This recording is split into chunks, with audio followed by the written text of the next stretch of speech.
This is going to be a how-to video on USB cables.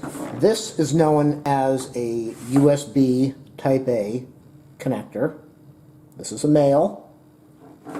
This is a USB Type A female. Now, if you want to know what the Type B cable is, let me show you that just so you're aware. Here we go. This is the Type B USB connector, normally used on a printer. And again, here's the Type A that would plug into a USB on a laptop or maybe the back of a television set.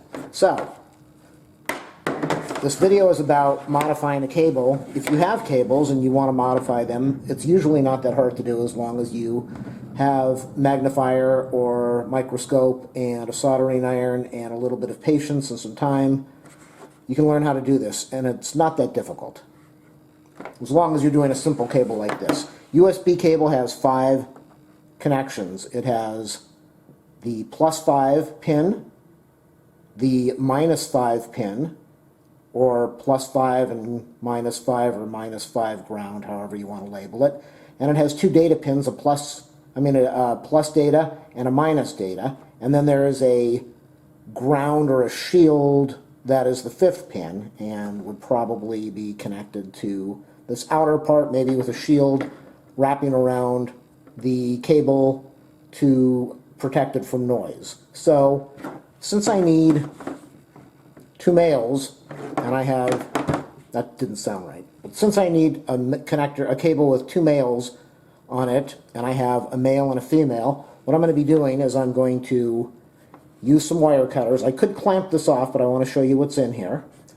And I also want to make sure that everything's color-coded so I could buzz it out and figure out which wires I'm going to have to connect when I cut off both ends of both female ends. So let me cut off this outer part now. Remember, I'm going to be cutting off this part and not cutting the cable so I can see what type of connection it has inside.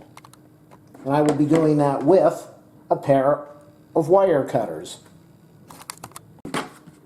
You could use an X-Acto knife, but you might end up cutting your finger off. So whatever you want to use, a saw, a Dremel tool, just be careful as you're breaking your outer part of the connector apart so that you don't damage it. You're not going to be using this side. I'm not going to be using this side. But use some patience and some time so that you can remove things without damaging them. Things are almost done. Oh, there we go. Okay.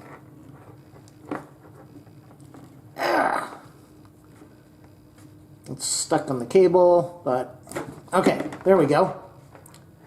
I think you can see what's going on in here. I'm zoomed in as much as I can. Let me zoom in a little bit more. And it looks like what we have is there are 4 wires, like I was telling you. So I'm going to cut off this. This might slide back. It probably does. But I'm going to cut this piece off so that you can see what's inside the connector or inside the cable. If you look inside this cable, you can see, hopefully you can see it, there are 4 wires that I was telling you about. There is the red, which would be your +5, your power. There is the black on the end, which would be your minus, or be your ground, the power ground, plus power, minus power, ground, so red and black. And then inside you've got white, which is your data line, and green, which I believe is the negative data line. And since I'm going to be doing a 1-to-1, that means one wire to one wire, I'm not going to spend the time cutting this thing off because it's very difficult. And then you can see over here, there's the shield.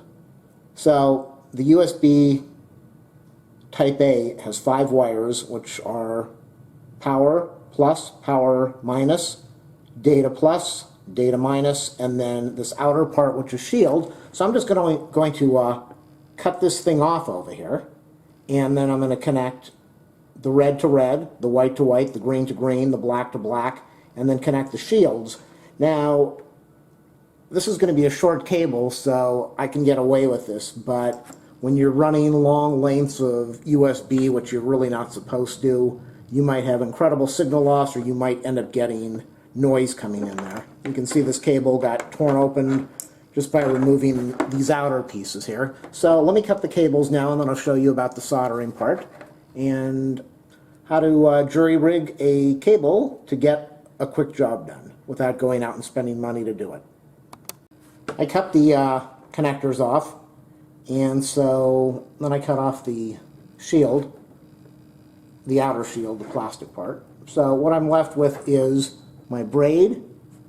I've got foil wrapped around the 4 wires on the inside of this foil, and I'm going to get everything prepared right now. I'm going to strip the insulation off the 4 wires on each cable, and then if you're making this so that it's a permanent thing, you might want to buy some heat shrink material, or you might want to buy some bonding material so that you can, or some good tape so that you can protect this thing and mold it together so that it will not come apart. For me, I don't really care.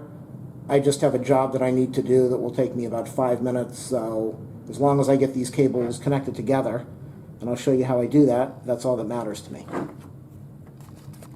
You can see that I've prepped my cable. I took the braid and I just pulled it down and then spun it on both of them. Now, there's 2 different ways you can do this. It just depends how much time you want to spend and if you're worried about looks or if this is going to be a permanent cable. You have 2 ways you can do this. You can have the easy way, which is strip the wires,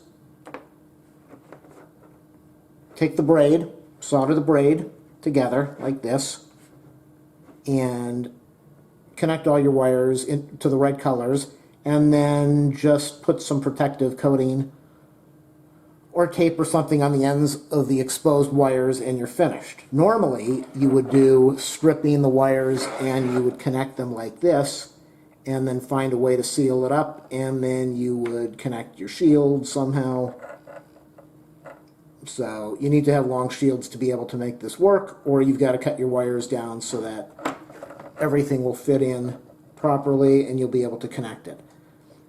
As you can see, I don't really have long enough wires, especially if I'm going to be putting heat shrink on, which I don't have. So I'm probably just going to connect it like this. Again, you have a choice which way you want to go. If you're working with really thin wire, use thermal tweezers if you have. Most people don't.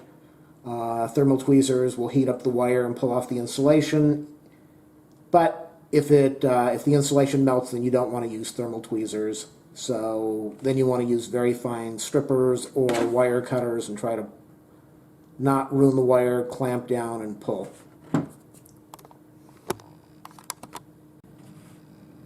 You can see that I've stripped all 4 wires on each cable, and I've got the shield over there. And I am going to connect it this way. Not the best way, but it will accomplish what I need to do. So I'll be getting a soldering iron. I will put some solder on each wire, and then I'll press the wires together. Hopefully I can show that to you. I'm not sure if the camera will be able to get in there and do that. I've got the soldering iron hot now, and I'm just going to apply a little bit of solder on each wire.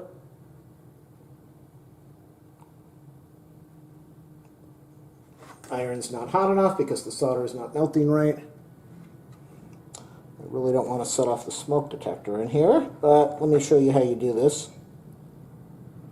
There we go. It really needs, the wire is rejecting the solder. It needs to be cleaned. It needs flux, and I don't want to mess with that. So I'm going to do the other cable, and then I'll show you how you attach these. Now that I've got the iron set the right way, you can see the solder is melting. This is called tinning the wire. I'm going to do that to the other one, and then I will attach them. You can see I've got a nice big solder ball. You shouldn't have that. You should wipe that off with water and a sponge, but I'm not too worried about it.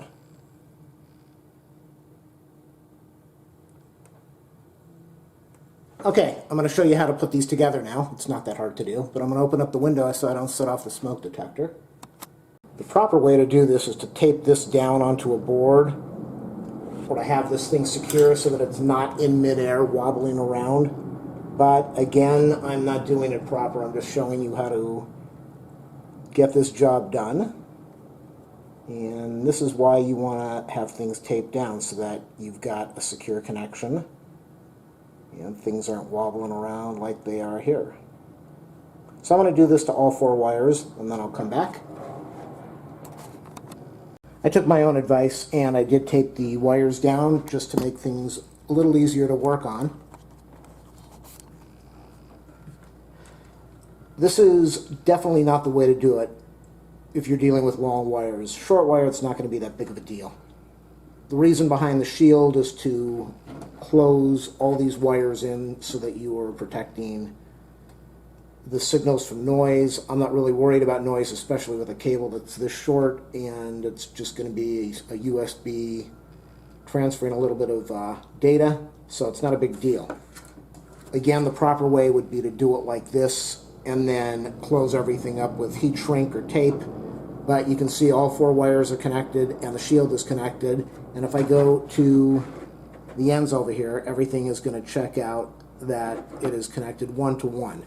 So your option now is you can put heat shrink on this, you can put a piece of tape on each one of these, you can use epoxy and try to close this together to make a nice little cable, and that's about it. So that's how you jury rig a USB cable, or really any other cable. Again, this is not 100% the right way to do it, but when you need to just throw a cable together to do a little test or to push some data through, it works, and that's the important thing, is that you're able to finish your job. Hopefully you liked the video. Do a thumbs up, a subscribe, a like if this helped you out or saved you some money, or you just want to give me $1 million. Go to my channel page, click on the support button, and help me out if you want to. That's it. Happy cable building. That's the final result. I checked it out, buzzed it out 1 to 1. It's all taped up. It's going to hold. If I need to make it longer, I have more of those male to female extensions that I can connect, but I will have my male to male on the end to get the signal that I need.